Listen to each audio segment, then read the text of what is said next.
Peggy 18. In recreating ancient Egypt, Assassin's Creed Origins doesn't just give players a city or three to explore with some countryside in between. It's building an entire seamless country you can travel freely across. This is the biggest world ever created for an Assassin's Creed game, and it's packed with dynamic things to discover and pursue.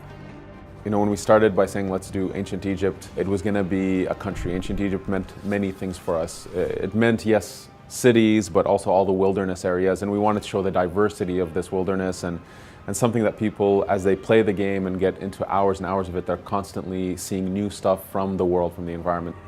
The team began with a world around the size of Assassin's Creed 4 Black Flags, with one important difference: it's all land. Well, it's mostly land. No matter where you are, there's a density to the landscape that creates a feeling that there's always some area you haven't explored, something you haven't uncovered.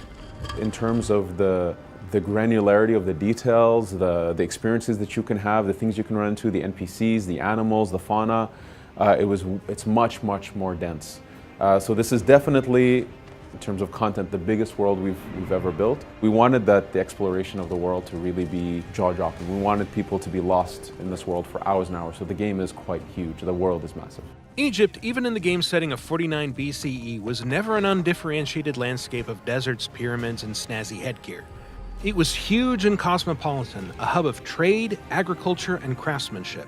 From Alexandria to Memphis, Egypt was a place of geographical contrast and cultural diversity, and recreating the entire country as a single open world is one of Assassin's Creed Origins' greatest achievements. So if you go into Alexandria, it's a very Greek city, a very big and broad streets. And then you go into Memphis, it's very crowded. And all of this is based on the historical research that we do. So we learned, for instance, that the Memphis is very close to the Nile, and that the course of the Nile changed with centuries, and that it affected how the city was built.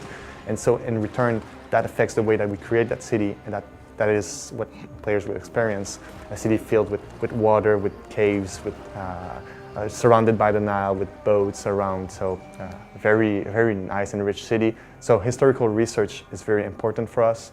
Next to capturing the scale and detail of Egypt, the game's biggest task is to fill its vast spaces with interesting things to see and do. The Egypt of Assassin's Creed Origins is a dynamic place, one where you'll always be able to find wildlife to hunt, a secret to uncover, a bandit gang to raid, or a quest to pursue. In fact, you'll need to discover the game's quests on your own, and there are multiple ways to do it.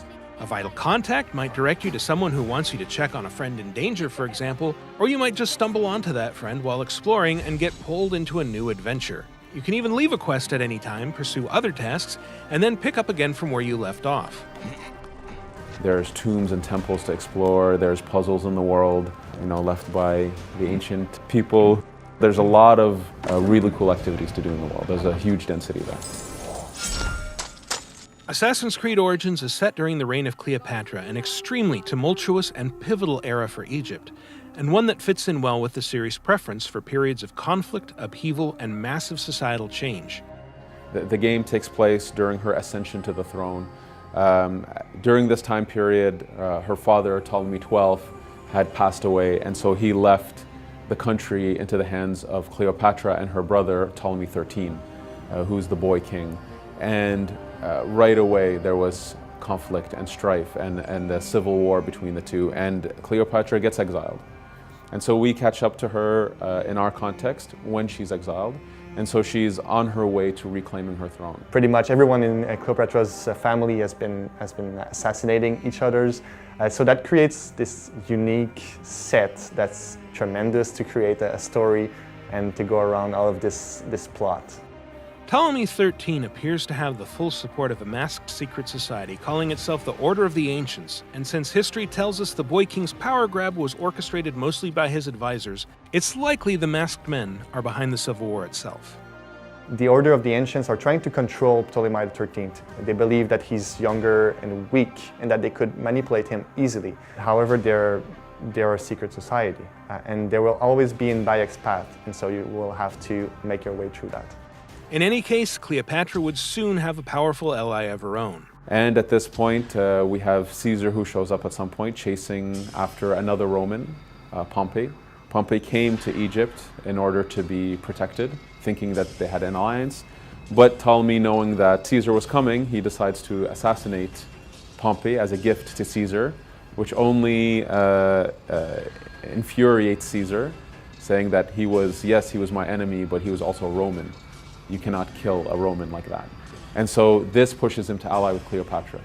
And so we get to meet these key central figures. So Caesar being, this legendary tactician, I think one of the most epic historical figures that we can possibly have in the Assassin's Creed series. We wanted our players to experience it sort of as if, for Bayek, these are also at some point gods. Cleopatra, Ptolemy, they're considered to be gods in this world. And as he meets them and he's almost, in awe of who they are, as soon as he meets them and he realizes these are human beings with their own flaws and weaknesses and strengths, and he connects with some, doesn't connect with others. And this is, we want it to be a reflection of how, hopefully our players can also envision these kind of people. Have them boiled to death inside a bronze bull. Goddess, no. They were coerced. Bayek's quest isn't just about exploring ancient Egypt or defying the Ptolemies, or even fighting the masked agents of the Order of the Ancients.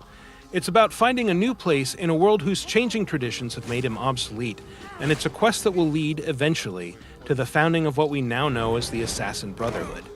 From the start, we know that assassins are fictive characters, so it's all right. We acknowledge that this is not a documentary, even if we're based off history, even if history is our playground and we like to play with it. So Bayek, within that environment, even though he's fictive and he interacts with real people, we try to make it believable. That really rootens him into the realm of Egypt. Assassin's Creed Origins is coming October 27th for Xbox One, PlayStation 4, and PC. To find out more, check out the other videos on this channel and visit us at Ubiblog.